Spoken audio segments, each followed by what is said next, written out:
都没烧了，救火呀！卷宗，快救卷宗啊！快！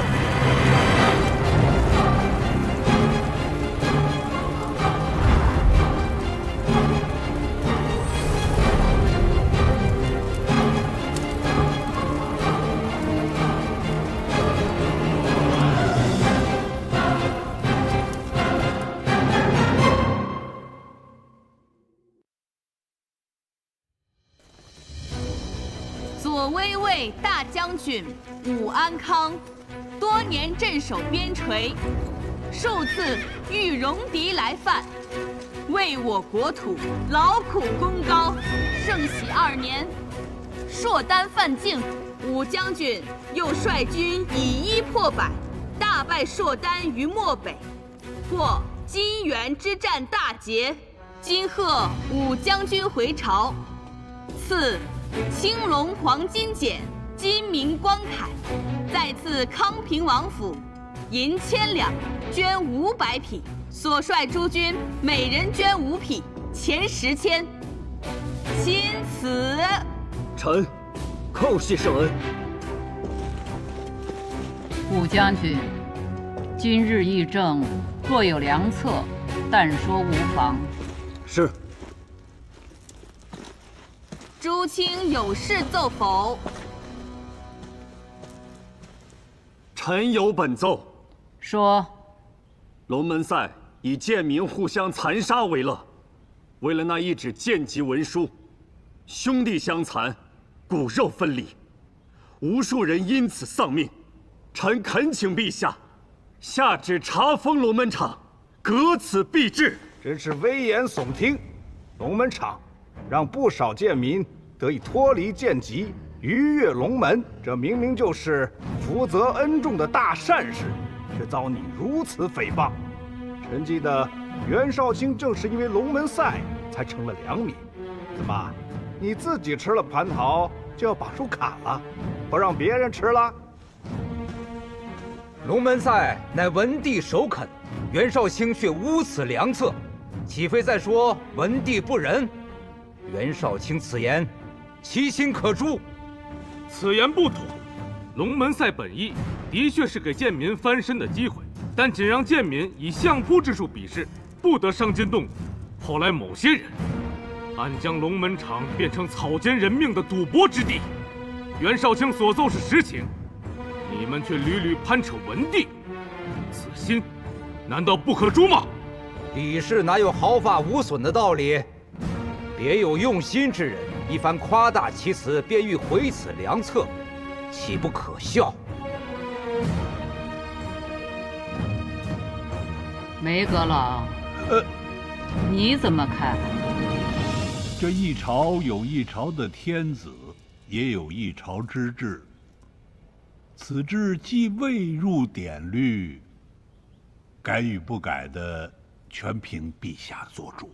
卢青和张青以往议事总是分歧甚大，今日倒难得一致。逾越龙门，朕觉得你们说得很好，还有谁认同的？臣附议。来人，抬上来。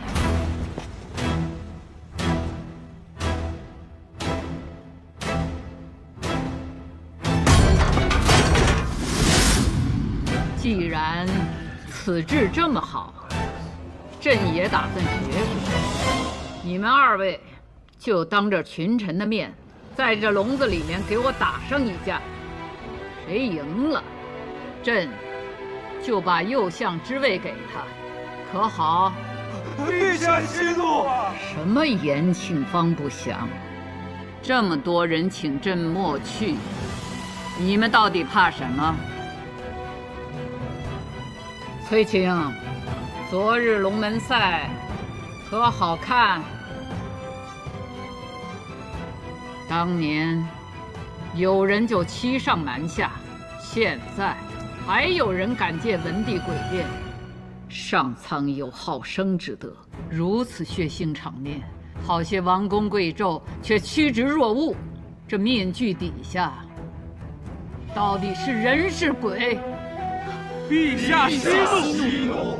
朕即位以来，勒令轻徭薄赋，还礼于民，可还是有些地方有流民逃户。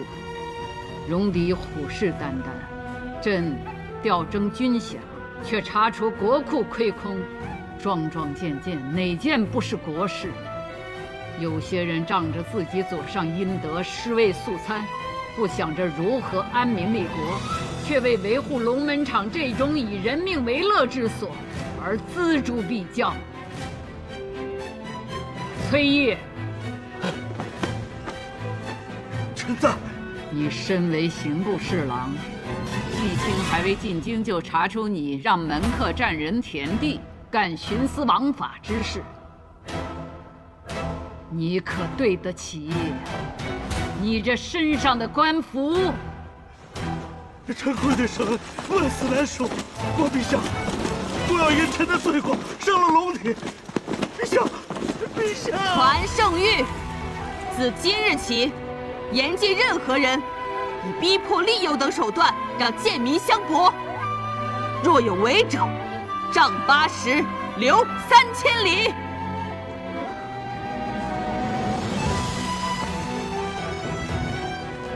陛下，很多人是因祖上犯错而入贱籍，本身并无过失。臣恳请陛下，让2代以上的贱民能以文相拼，以笔相视，择优者除去贱籍。万万不可！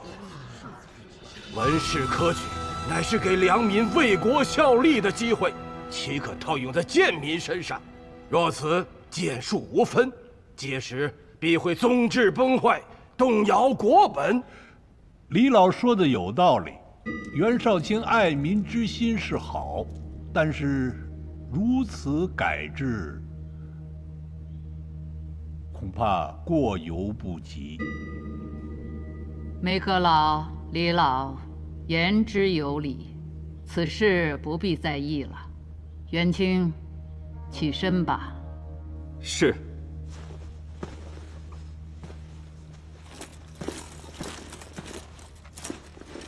陛下，臣对那龙门场倒有个主意，不知是否可行。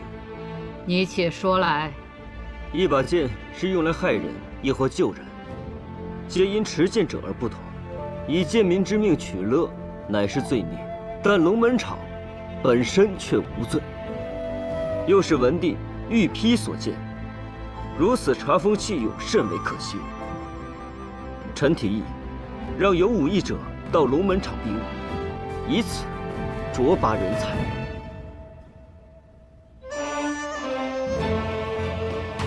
真是常年带兵的良将，你这提议与朕想设立武举的想法不谋而合。既如此，就先用龙门场打个前锋吧。传旨，改龙门场为武士场，设监官2人，凡优者列入武官查考名册，择优而取。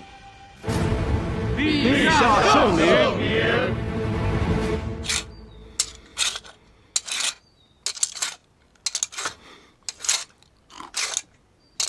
圣上去了龙门场，你帮了袁绍成大忙，他可得好好谢谢你。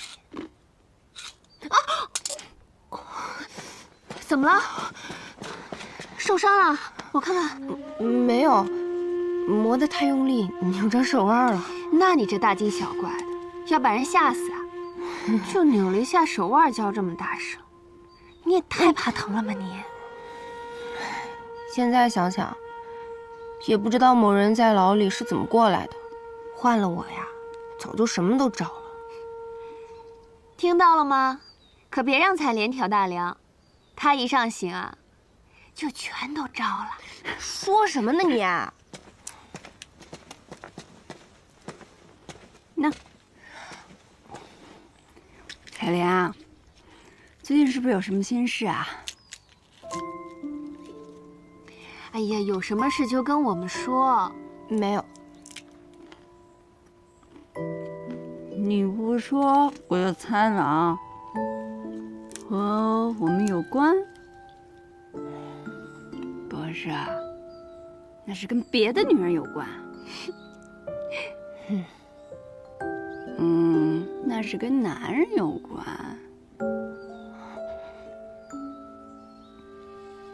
男人？哪个臭男人敢欺负你啊？不是欺负，我直接告诉你们吧。袁绍成的那个下属叫顾文宇，那个喜欢我。这是好事儿啊。那你喜欢他吗？喜不喜欢都是次要的，现在还没让那些恶人付出代价，哪有什么心思想感情？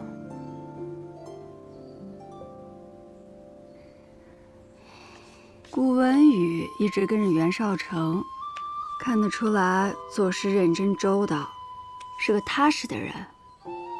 这仇要报呢，但生活也得继续。我们这辈子不能只为复仇而活。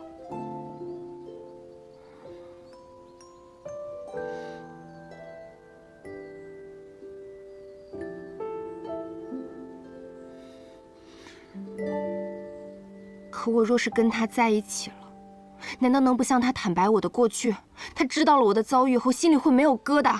他心里有了疙瘩，最后受伤的不还是我吗？采莲，比起那些不幸的过去，更让我难过的是我从废宅逃出来之后。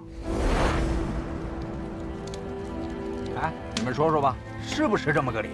怎么不绑别人呢？就绑了这些女的，肯定是他们衣着不检点，才会被人盯上的。我听好多人在说呀，那于钱是给了他们钱的，他们贪财就自己留下做了家妓。我看呐，他们本就是青楼出身，见钱眼开去伺候人，没想到被于钱那老贼给烧死了。所以我说呀，这女人就得守妇道，哎，规规矩对矩的，是不是？对。我经常会想，活下来又怎么样呢？我们永远背负着这些污名，承受着巨大的压力，不敢跟家人团聚。我再也不想要冒任何的险了。平安，你怎么了，平安？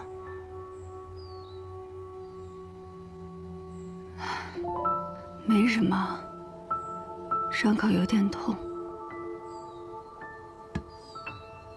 爱就是爱，恨就是恨，何必要将两者掺和在一起呢？欺辱我们的是恶人，诽谤我们的是愚人，到头来我们还要自己折磨自己。亲者痛，仇者快，岂不是一样愚昧？可我能怎么办呢？从前朝到大封，虽都民风开放，可只要提到一个女人失去了贞洁，狗屁！贞洁什么的只是束缚女人的枷锁。自古以来，你见过男人提什么贞洁？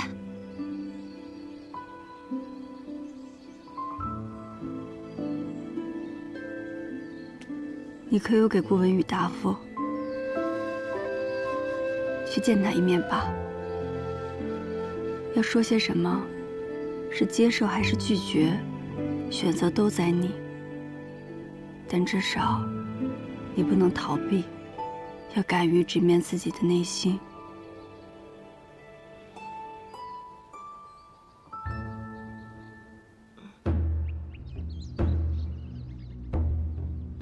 近日，朔丹来函，可汗长女已到了婚龄，朕允准可召选大封王子与朔丹公主和亲，以缔结双方姻亲之谊。陛下，自古以来，只有公主和亲，还从未有以王子和亲的先例。若我朝以堂堂男儿和亲，必会留为笑柄，望陛下三思。望陛下三思。哼，笑柄。昔年文成公主远赴外邦，以一己之身保两地和平多年，此等功绩，你们谁能相比？从无先例。朕登基来，早就听倦了。朕能坐上此位，便是先例；朝场女官，便是先例；让王子和亲，亦可是先例。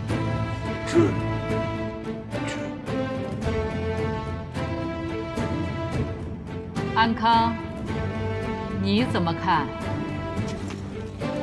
回陛下，臣以为，不论是公主还是王子，以一己换百姓安、士兵回，都不输于将帅之誉，皆乃我大封之荣耀。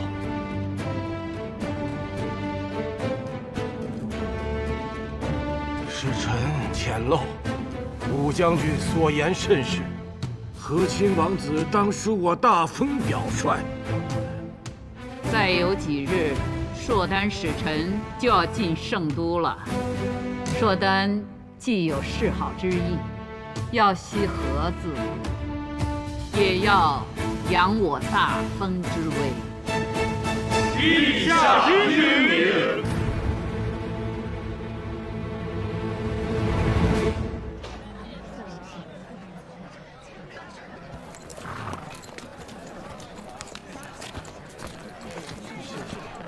前面粥棚上的李字，看着来头不小啊。是不小，那可是琅琊郡王李宗室，李大善人开的粥棚。他一向乐善好施，去年扬州水患也是他捐的钱最多。不过依我看啊，他做这些无非是为了替李氏收买人心。无论他是何用意，只要能做利民之举，便是好事。今日朝堂之上，那个袁绍成，我记得他曾经只是个小官，怎么忽然就官至少卿了？凭他的出身，能做到今日这个位置上，自然少不了趋炎附势、攀附权贵啊。像他这样的，在圣都可不少。如此看来，这最黑暗的地方，并非是战场，反而是这繁华之地啊。兄长好不容易能回京享享福，怎么心情如此沉重？我此番回来，不是为了享福，而是来讨债的。嗯，讨谁的债？5年前的汴州仓司使，现如今的户部度支司主事徐清。他呀，那我就知道你要讨的是什么债了。今日在大殿上，怎么没有见到父亲？哦，父亲近来染了暑热，一直在病中，这2日才好了许多。知道你今日入京，他一早就命人洒扫府中上下，就等着你回去呢。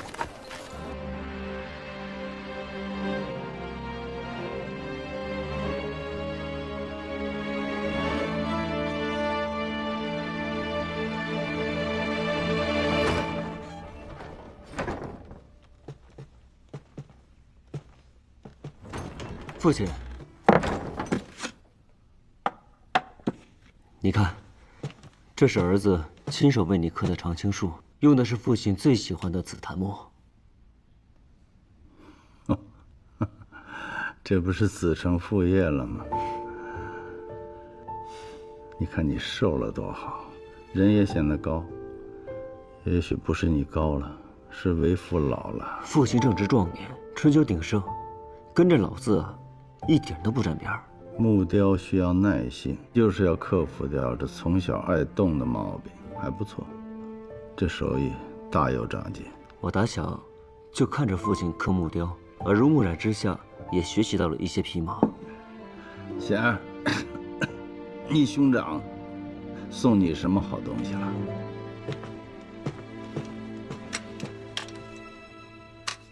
此乃张押九所铸万川剑，以后便是女儿的佩剑了。不愧是兄长，投其所好。硕丹求亲一事，圣上秘而不宣，非要等你进京之后才公之于众。你们可知是何用意啊？圣上欲以武士结亲，是为了彰显皇权正统，此其一也。其二，制衡之道，犹如木桶取水，李氏与武氏的木板不能一头长一头短，长短一致，这桶中的水方能平稳。此番圣上之举，是想要收回我的兵权。既然你悟到了，那就交还兵权，回圣都好好谋份差事。父亲，儿子带兵习惯了，不适合圣都，也干不好这儿的差事啊。你知道为父为何好木吗？树死木生，人生60亿轮回，周而复始，犹如木之年轮。缘乃天道，亦是人道。你呀，圆融这二字还是没有参透。这阵子你就在圣都好好转转，也许能改变看法。贤儿，为父备了冰糖糕，你今日上山，给你母亲送去。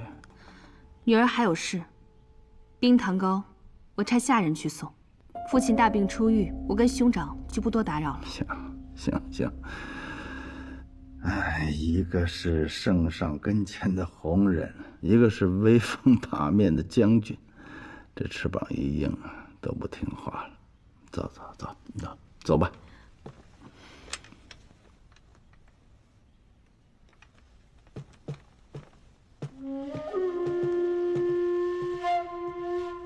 兄长这一回来，府里就收了10几张请帖。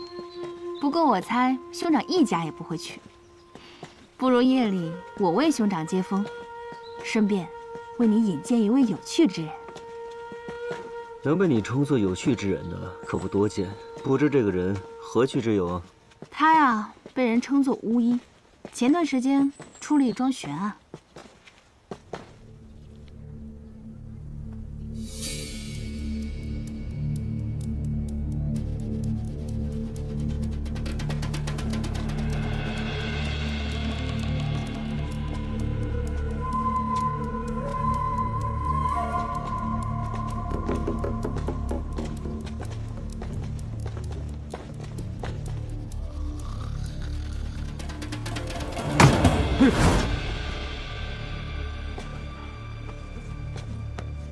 你们是？这位是大理寺少卿，要看卷宗。你们要看哪年的卷宗？昭丰2年，御史案。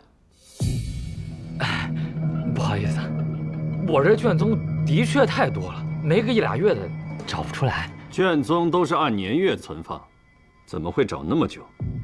你这8成是心里有鬼吧？文宇，带走。别！少卿，实话跟你说了吧，我前几年上任之初，确实核对过历年卷宗，看过记录。御史案之后，这卷宗啊，就被当时升任的吏部侍郎海宜平海公给调走了，最后卷宗也没还回来。这其中缘由，我也不敢问呢。少问少想是智慧嘛。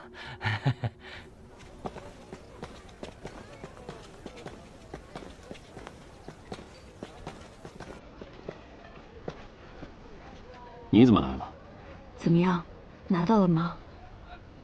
那书里看库没几年，卷宗没找到，也没有查到任何调阅的记录。此人谨慎狡猾，会对卷宗下手，并不让人意外，反而更让我确认，卷宗记录的内容必有蹊跷。对了，龙门场的事情，谢谢了。撤了。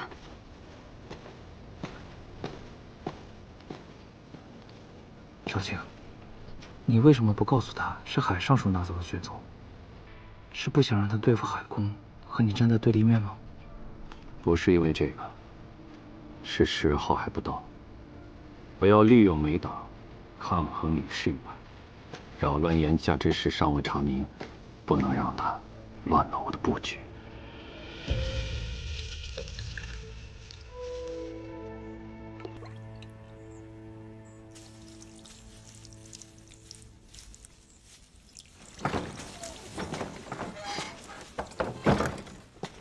霓裳打探到了吗？他呀，灌了吏部书令史那老头不少酒，才问出当年看管案牍库的书吏因渎职被罢免了。谁下的令？海一平。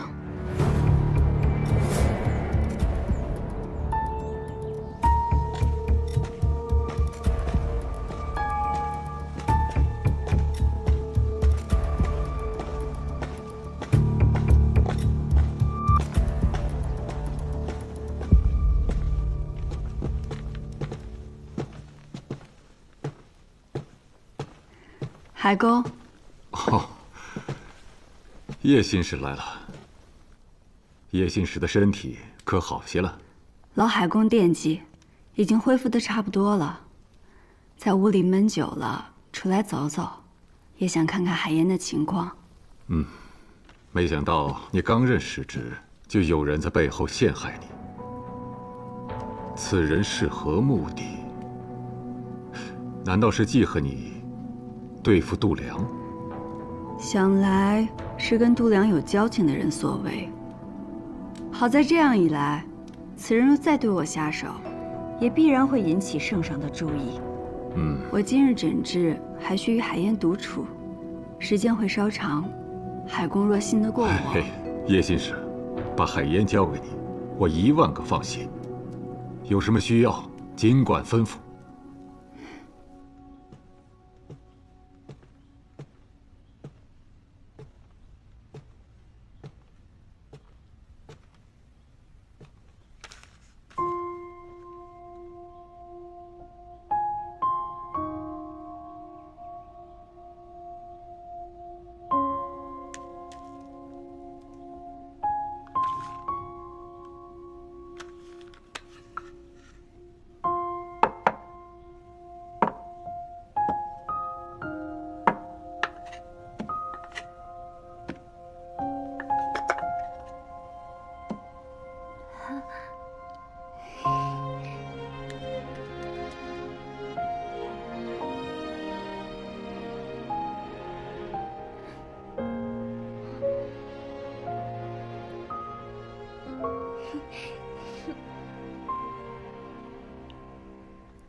还记得这个图案吗？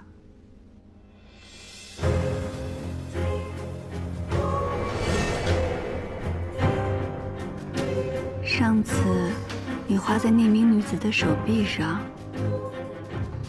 她是你阿兄带回来的吗？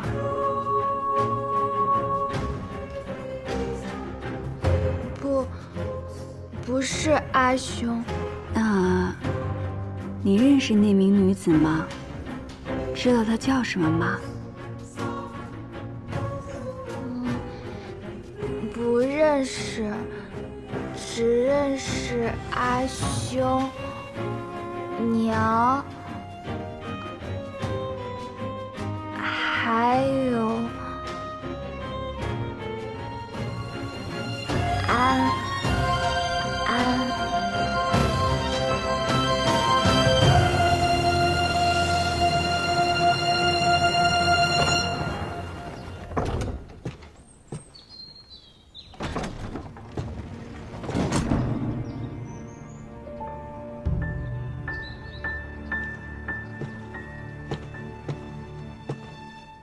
小贪吃鬼呀，快来，快再吃点啊！吃饱了是吧？娘。哎，叶信一来了。哦，人在哪儿呢？还不赶快请进来？他往后院去了。那老身去看看他。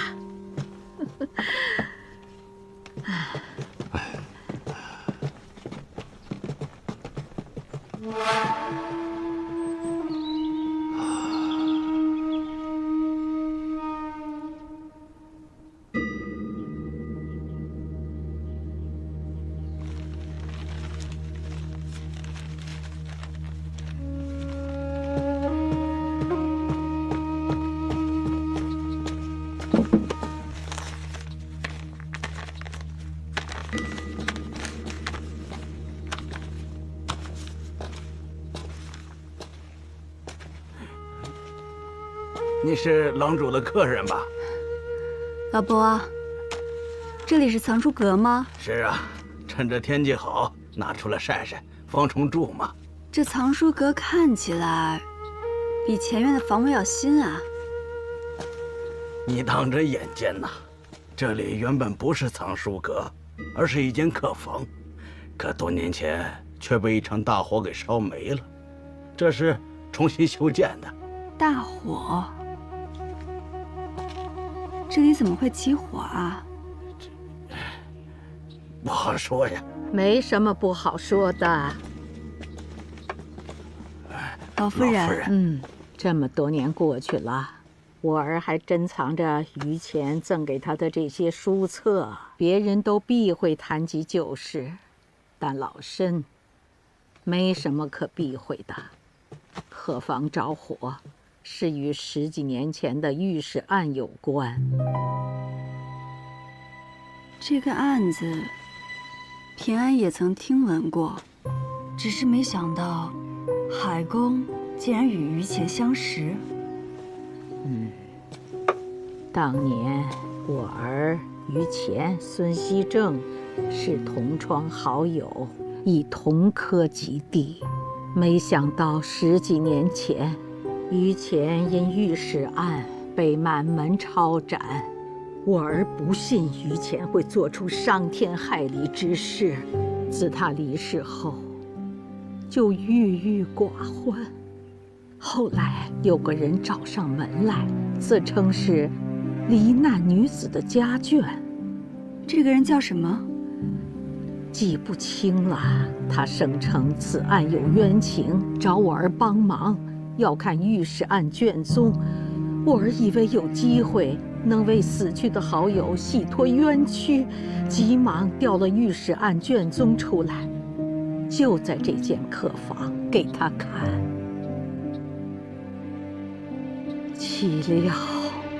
岂料啊，那日海公邀我和几位友人上门，想一同探讨这御史案的疑点。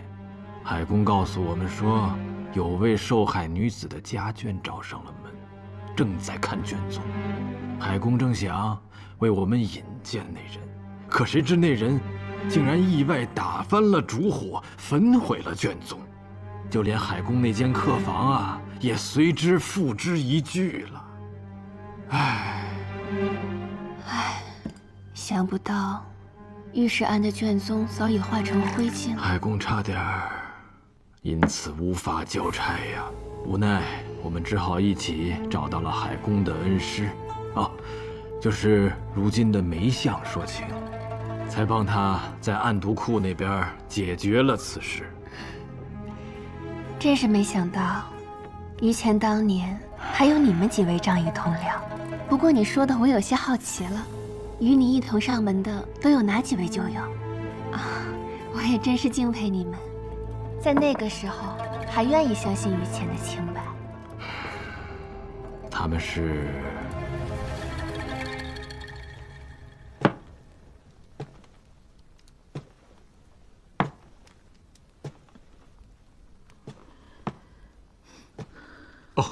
娘，您怎么来了？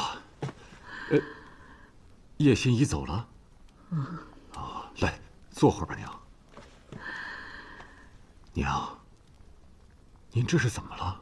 方才在后院，我看到当年于谦送你的书册，睹物思人，每每想起他，为娘这心里就堵得慌。当年，你将升迁侍郎，于谦蒙冤狱中，写信托人带给你。当时你不在府中，我就先收下了那封信。我就知道他是被冤枉的，儿啊，于谦已将他全家的性命和清白都寄托于你了，你务必想办法救他呀！娘，您放心吧，于谦与儿是挚友，我一定想尽办法相救。可怜呐，他是那么的刚正不阿，是个清正廉洁的好官呐。终究还是含恨而终。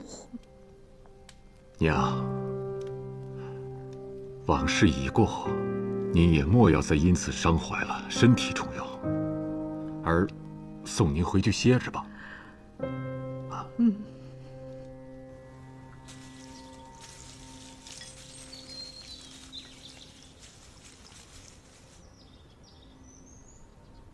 花娘那边吩咐好了吗？一切都已准备妥当，郎主放心吧。好的，可以撒网了。是。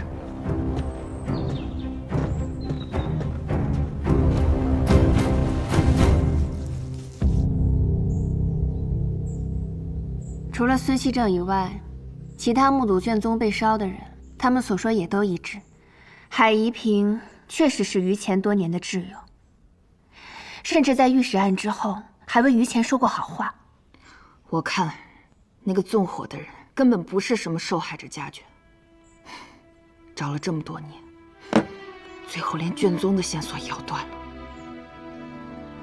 丹心，我知道，你一直想为愚公洗清冤屈，我们已经努力这么久了，现在更要沉得住气。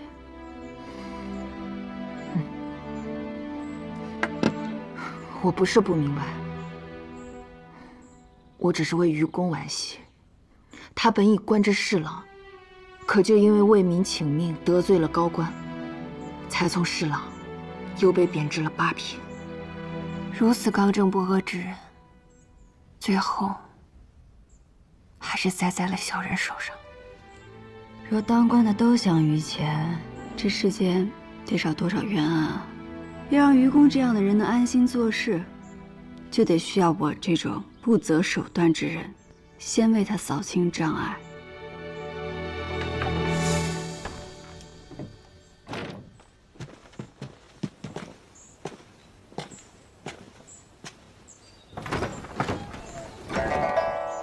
武舍人，看样子伤好的差不多了，别老闷在屋子里。来，把这个换上。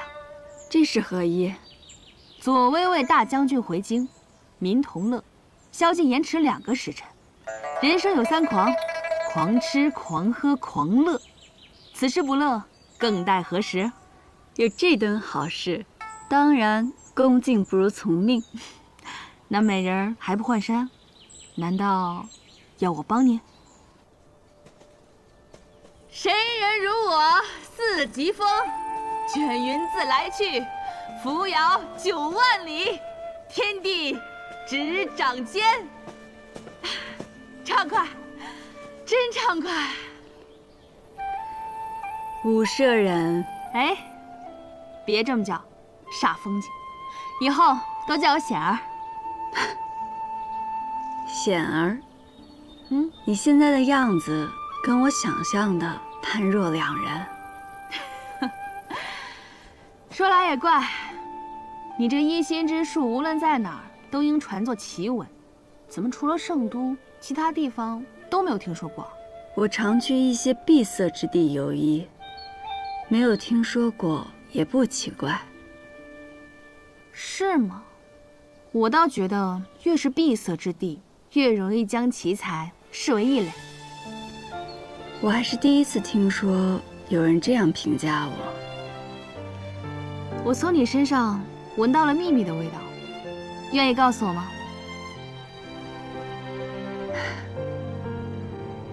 现在还不是时候，也许有一天我会告诉你的。好，到时我一定带最好的酒来听。不过人啊，仍需向前看，不要回头啊。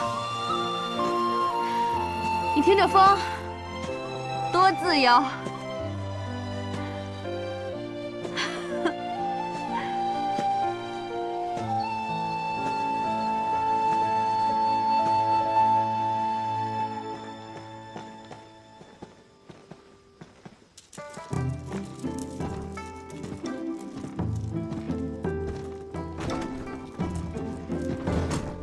怎么样，这万国香，今日我全包了。不愧是武舍人，出手就是阔气。这是还有客人？他一会儿就到。花娘，来了来了，快点啊！哎呀，让舞社人久等了。这啊，是我们万国乡最善琵琶的歌姬，名唤霓裳，美人如玉，真叫人挪不开眼啊！两位贵客，今日想听首什么曲儿啊？平安，你是客人，你来选吧。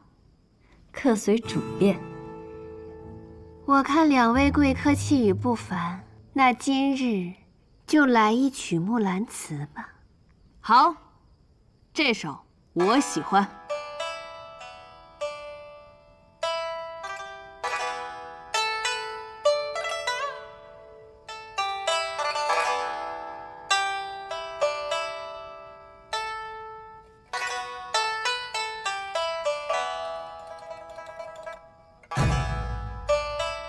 昨夜见军帖，可汗大点兵。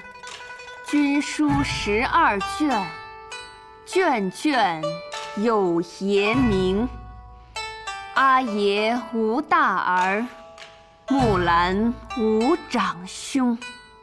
愿为市鞍马，从此替爷征。东市买骏马，西市买鞍鞯，南市买辔头，北市买长鞭。但辞爷娘去，暮宿黄河边。不闻爷娘唤女声，但闻黄河流水云间间。好。平安，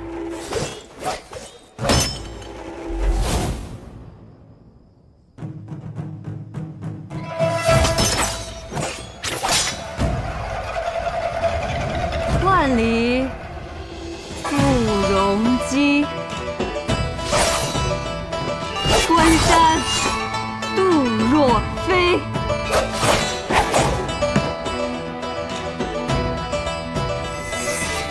朔气传金阔，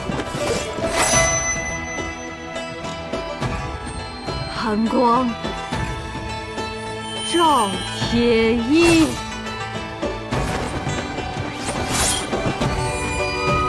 将军百战死，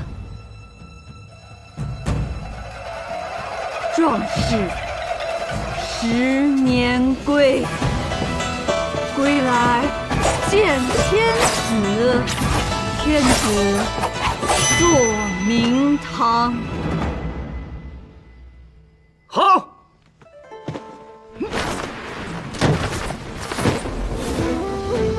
好。好一个巾帼不让须眉！叶姑娘舞剑看似恣意随性，但横剑刺出时却锋芒毕现。你知道我？老李2进2出的一心之才，我戍边归来，显儿就与我讲了不少你的故事。原来是武大将军。平安幸会。你让我查的，去年从圣都调去扬州修河堤的工匠，我已经盘问过。河堤坍塌背后的确有蹊跷，跟那个大善人李宗旭有关。河堤坍塌，导致盐田被淹，盐价节节攀升，最终获利的只有他李宗旭。少卿，你这阵子就没歇过，盐价日涨之事还得慢慢查。今夜武将军回京，宵禁盐食，不如好好放松一下。我看某人是急着去夜会佳人吧。对了，武将军回朝。谁给他接风洗尘啊？好些贵人都递了名帖给他，可将军都没去。但我听说有人看见他进了万国乡。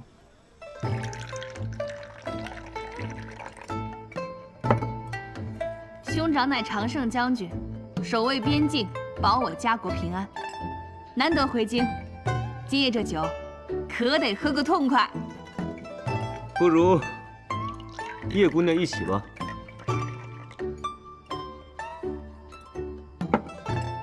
来。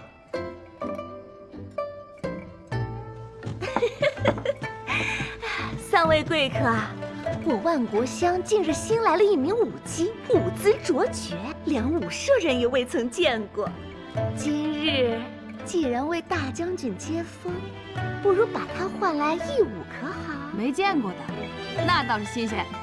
我现在就去把他换来。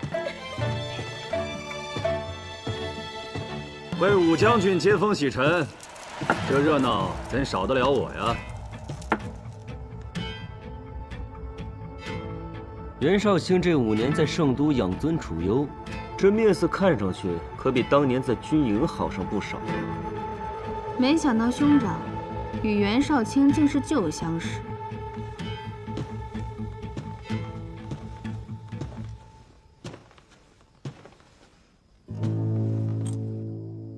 这万国香的佳酿，可是你在边塞根本尝不到的。来。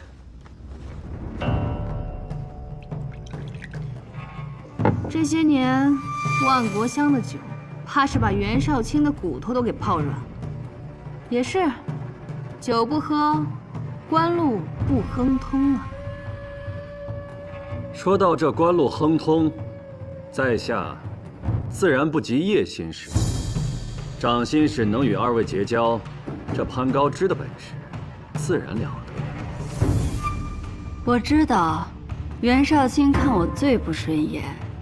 但也没必要挤兑我啊！今夜我好歹是客，你可是不请自来啊！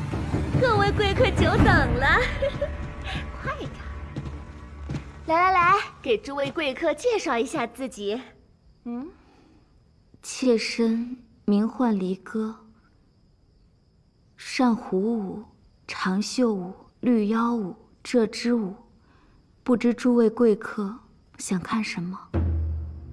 败军旗鼓狼城破，犹记军前这支舞。就来这支舞吧。这支舞好，这支舞好啊！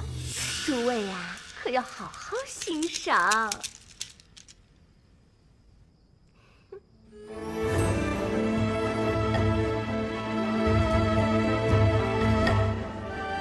武将军难得回朝。少城为你接风洗尘。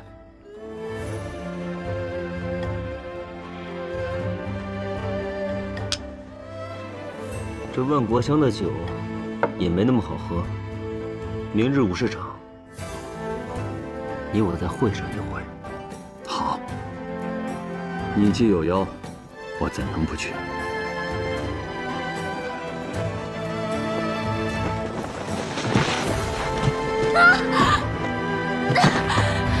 哎呦，这怎么回事啊？我看看。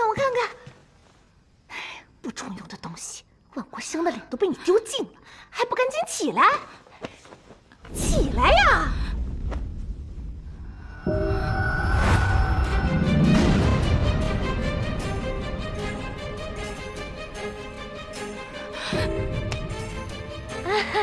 还不赶紧起来给各位赔礼！快点儿！还不快给各位贵客赔不是？是我不好，我向诸位赔罪。你先送他回去吧。我的错。走。